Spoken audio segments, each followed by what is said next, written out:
Alright, so this is a 2008 movie that probably would not fly in the year 2021 if it came out this year.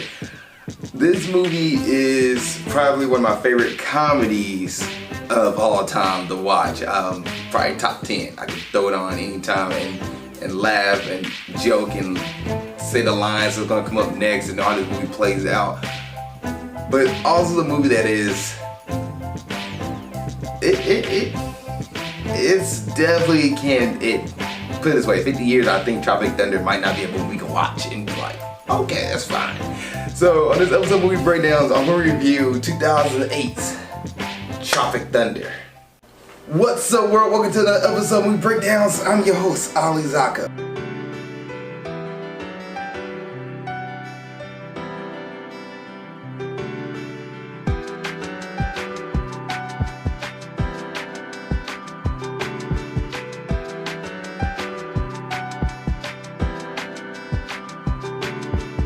What's up world, welcome to another episode of Movie Breakdowns. I'm your host, Ali Zakka. With Movie Breakdowns, movie review series, look at new old movies, give them a grade, 8 3 up, plus and minus do count. And if there's a movie you want me to review, let me know. Please put in the comment section below. I get to it the best I can. Also Patreon/Ali Zakka for $2 a month. Your review cuts in front of everybody. I go find it immediately, review it, get on Patreon, because you're paying for my services. It's out there before it comes on Facebook and YouTube, and you get much more stuff like trailer reaction, trailer reviews, and much other content. Now, let's go ahead and get into today's episode of 2008's Tropic Thunder.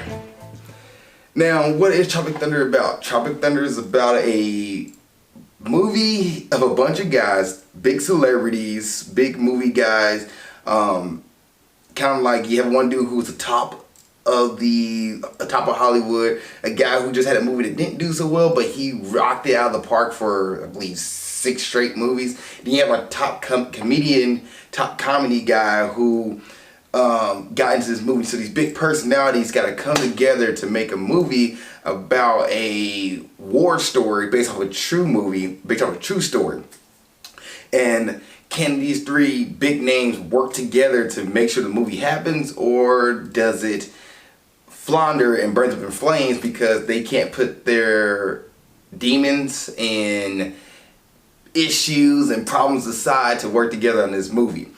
And that's pretty much Tropic Thunder. You have, which is ironic because you have 3 big actors in the movie. You have Robert Downey Jr., you have Ben Stiller and Jack Black, who are 3 big names in their own rights, come together on a movie where it's about characters of Hollywood's biggest people who can't come together. And each one, like I said, have their own issues. Robert Downey Jr. has personality disorders because he envelops himself into his characters so much to the fact that in this movie, his character got skin chemical arrangement where he changed his skin color of his skin to change the pigment of his skin to be a black man. He got picked to be the black guy in the movie, so he legit goes under the knife and gets surgery to make himself black. And then he goes and proceeds to read black culture and study black culture and watch a bunch of films and movies and TV shows and books where he is a black guy. And he tries to sound like a black dude from a 70s show. Which you have the actual black character who's Al Pacino, who actually calls Robert Downey Jr. character out. He's like, man, you're not black, you're Australian. Act like it. Like, stop trying to act black. Stop trying to portray to be this black guy. Which is like one of the last times you actually see blackface, which is a very serious topic, but on the big screen here. And I remember my friends are talking about like how can Robert Downey Jr. get away with it in this movie. Well, it was like, well, one is a comedy, but also there's like an explanation on why he is black. He wasn't a black guy. He wasn't a non-black person playing to be a black person, got cast into a black cast role. He was himself, and then he goes under surgery to become the change his skin color, and then in the movie he gets surgery back to change back his normal self. But like it wasn't a black character that he was being at. Like it wasn't like a story about, like, let's say Black Panther or a story of Dr. Martin Luther King where they just cast a non-black dude to be Dr. Martin Luther King. No, he was already white, and this fictional movie gets cast to be a black character. Anyway, it kind of like how ridiculous that movie, how casting is in Hollywood. This movie kind of puts points a finger to like how ridiculous casting is in Hollywood, that it calls out on it. So this movie is a comedy movie, and there's a lot of Hollywood tropes that get brought to the forefront in this movie, and a lot of things that are very serious in this movie that this movie kind of brings to light, and also kind of brings it to you in a very funny way. Kind of like how a lot of comedians talk about serious topics, and when it's delivered right, it's done right. When it's delivered wrong, it's done wrong. And Tropic Thunder is not one of those movies that leave a bad taste in your mouth. It really does bring a light to a lot of issues like drug addiction, which Jack Black character has a problem with drug addiction, and it brings that to light. And each person is trying to have to come over their issues and personal issues to survive in this movie. Because when this movie that is literally based off a real life event, is end up being based off a fake story, so that gets revealed that the real life event was actually a fake story. So these characters are thrown themselves in harm's way to make a movie about a fake event. When this movie goes off the rails and goes sideways, and the characters that actually get put in a life and death situation, they have to really learn to work together and learn to accept who they are to survive at the end of the movie. It's a very deep movie, at the same time a very funny and comical movie. But if you start peeling back the layers of this movie, you can see the actual, like, what Ben Stiller and the rest of the cast are trying to portray, and the director of this movie trying to portray. Which director is Ben Stiller? There we go. So yeah, so this is what the movie that Ben Stiller was trying to portray and put on the big screen here. To me, I think this movie is a very great movie. I think it's done really well. There are things in the movie that don't hold up. It is a comedy movie, but some jokes in here that won't hold up, that you're just like, yeah, that's not a good joke. I'm sorry. Like Simple Jack, for example, that one does not hold up well. I get what they were trying to go with it. They were trying to do a version like, Forrest Gump, Rain Man, but it really doesn't hit well. You have that character who's like, I gotta make it a big movie, but yeah, that one wasn't it. Scorcher 7 wasn't it. Or was it Scorcher 6? But this movie is definitely a solid movie to watch. The cast and crew really do give it 110%. They do buy into it. They don't go half-hearted. You can really appreciate the acting in this movie, and the comedy. And comedy is subjective, but to me, some of the humor in this movie does hit right, and it's phenomenal. I think this movie is a good movie, one of the best comedies out there.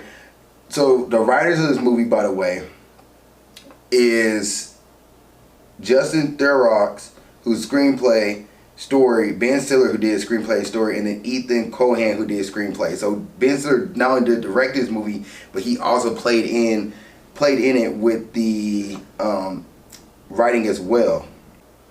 Now this movie is an hour and 47 minutes long, and let me go ahead and get to the box office of it. So the budget of this movie was $92 million, and it grossed worldwide $195 million plus. So it did his money. Got his money back. Did a good job here. Win for them. The movie came out in 2008, which around that time some of the jokes and stuff in this movie were okay. Like they got by. Let's go ahead and look at the cast in this movie. So you have Robert Downey Jr., who played Kurt Lazarus. Robert Downey Jr., like I said, who plays Kurt Lazarus. I think Robert Downey Jr. does a great job in the character of Kurt Lazarus, who gets so developed into his characters. No matter who he is supposed to be, he gets so wrapped in his character that it takes over Lazarus' actual life, and he has to overcome that in the movie. But he's also the kind of guy who kind of keeps everybody together. So he's the most sane character in this movie, with a bunch of characters who are not sane. It's a very ironic thing for Robert Downey Jr. to play a character who knew what's going on. Like when Steve Cogan's character blows up and dies, he's like, this is not a movie. This man's dead. And like he brings reality to the forefront. Like, yo, we lost. This is not a joke anymore. This is not a movie. We are legit lost and stranded. We gotta rescue Speedboat or Speedman, Tug Speedman.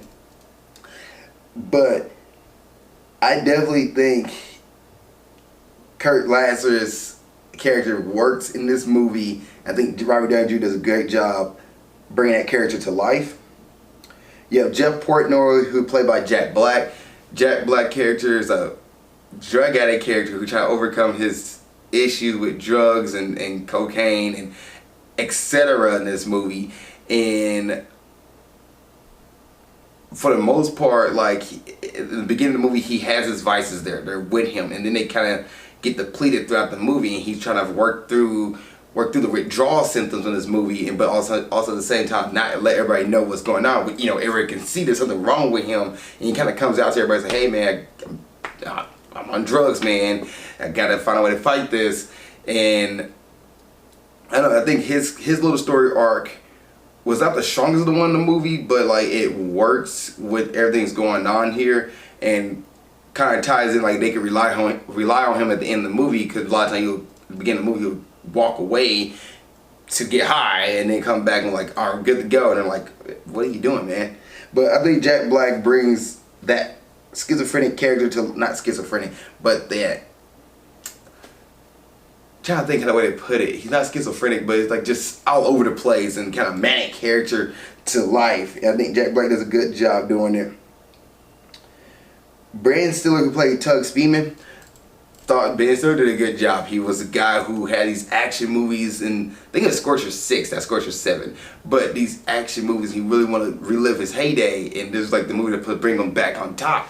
And all he wanted to do was finish the movie. He was more of a selfish character, that he wanted to finish the movie regardless of what was going on. And he had to like look into himself like, well, it's not a movie about me, it's a movie about everybody, and we're all had to become friends to get through this. I think he's also a strong character and kind of a movie realization of like, you know what, it doesn't have to be the next best thing to shock everybody. If I can bring joy to a few people, I'm good. And that's what I took from Tug Speedman's character, because like he, even though it was a,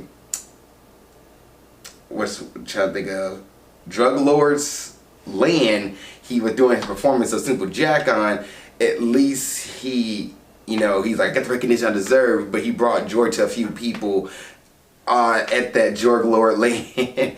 Not just, you know, he wasn't doing it for the money at that point. He realized like, I shouldn't be doing this for just the recognition. I should do this for, you know, my friends and just bringing joy to people.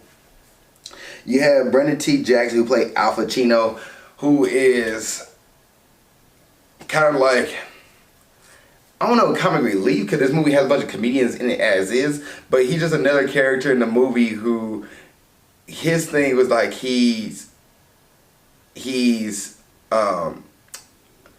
gay, but he didn't know how to come out to everybody. And kind of at the end of the movie, like he just comes out and say, you know, I'm gay, you know, I want to ask Lance out. I can't think of Lance's last name. The celebrity Lance out, and they're like, oh, you're gay, that's fine, man, cool. And I actually like how the movie kind of just like, oh, that's cool, man. And Lance like, and Al Pacino himself like, no, man, I didn't say Nance, I said Nance, not Lance. Like he tried to take it back, even though everybody was like, dude, there's nothing wrong with that, go for it. Like this movie, that's kind of like a little, a very big topic. This movie just kind of throws in there for a moment, but that was Brendan T. Jackson's, that was like his closet that he was like keeping, his skeleton he was keeping in the closet, because he could be like the man's man. He gets all the women. He's Al Pacino. And in reality, he's like, nah, I'm actually gay. And it's like, that's fine. Or bisexual. Like, they're like, dude, that's fine. You also have Jay Baruchel, who played Kevin Sandusky. Jay was kind of like the other character who was there. This is like his newest movie, and Kevin was kind of there, just kind of like be the most realest person of this. Like, he didn't know all these different personalities, so he was the most realest of the group and kind of like the most sane. But his thing, he was afraid to ask out Jennifer Love Hewitt, I believe, and or Jennifer Gardner. No, I think it's Love Hewitt. But he is like, he didn't know how to ask her. He had the confidence to do it, and so the guys was like, "Hey man, just go be confident, be yourself, and go ask her out." But he was just kind of a meek, mild character at the beginning of the movie who kind of get a heart and some strength and courage by the end of it, and he could hang with the big dogs. You also have Tom Cruise, who played Les Grossman. So I did not recognize Tom Cruise at all in this movie until I seen the ending. So I was like, that's Tom Cruise? But Tom Cruise is just a peach in this movie. He is amazing to watch and just hilarious. Just the angry producer guy, and he's just phenomenal. I think Tom Cruise is phenomenal in this movie. You have Bill Hader, who I didn't even recognize him until I got older, who is studio executive Rob Sloman.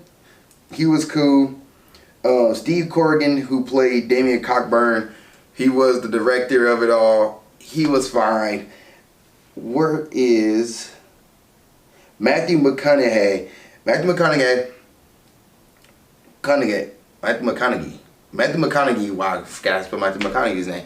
He's also in this movie, and he is Rick Peck, who is Ben Stiller's agent, and he was fine. This movie has a lot of people in this movie, but I feel like nobody steals this movie from each other. It's just a good cast, good crew, and they just put hard work in. It's a good movie. It's a good movie. It's gonna be hard to watch in 2021. Definitely, you gotta be in the mindset watching it from 2008, but it's a good movie. Any other thoughts? For the most part, not really. I guess Danny McBride, I can talk about him. Danny McBride's in this movie. He is the Cody, who's the the explosive guy. He was cool. And also Nick Nolte, who played Forley Tayback, who was a liar about everything. He was cool as well. But that's the other thoughts there. As far as music, this movie has a solid, it does have some, licensed music in this movie, but it's a comedy movie, so licensed music doesn't really harm the movie. Matter of fact, I think a lot of the music is very fitting, and then the actual soundtrack, the movie score to the movie that's done by Theodore Sharpio, I think it's pretty good. Shapiro, I think it's pretty good. CGI, this movie does have CGI in it. It's over the top action scenes, but for the most part, a lot of it is kind of done on set and props. So it's not that bad when the CGI happened, it's like, it's okay. It's not the greatest thing in the movie, but it's more props and stuff like that in this movie. That's pretty much it when it comes to Tropic Thunder. Is this a movie you should watch on a Friday night with your friends? Yeah, you can watch it on a Friday night. It's gonna be it's rated R, so definitely watch it with adults. So watch it with kids. And any other thoughts? The opener of this movie is funny. So the opener of the movie is actually trailers to the movie itself. So the opener is trailers of other characters in the movie. So parody of trailers. This movie is just a parody of a lot of stuff. It's a lot of parody on Hollywood. It was a fun movie. It's a fun movie. Grading time. I'm going to grade the movie Tropic Thunder for 2008 a solid B. This movie gets a B for me. It's not an A. I think one, because comedy is subjective, and there's some things that don't hold up well in 2021, but in 2008 it worked. It's a B for me. I love how the cast and the crew of this movie actually goes 110% in, but at the same time, like, it's the ending, you don't know how it's going to end. It's definitely a different ending. But it's a good fun movie. It's a good fun movie. This movie can stand the test of time. It cannot, but it's a good fun movie. It gets a B from me. If you've seen Tropic Thunder, what did you think? Please put in the comment section below. By the way, a B is at 85%. So there's that. And thank you guys for watching the episode movie breakdowns. And keep being awesome. Thank you so much for making it to the end of this video. I really appreciate that. Please don't forget to like, subscribe, and comment if there's a review you want me to watch, or do, let me know. Please put it in the comment section below this video. Also, you want to watch the last episode movie breakdowns, it's right there. Just gotta click on it and you'll be able to watch it. Thank you guys so much. I appreciate it. Love y'all and keep being awesome.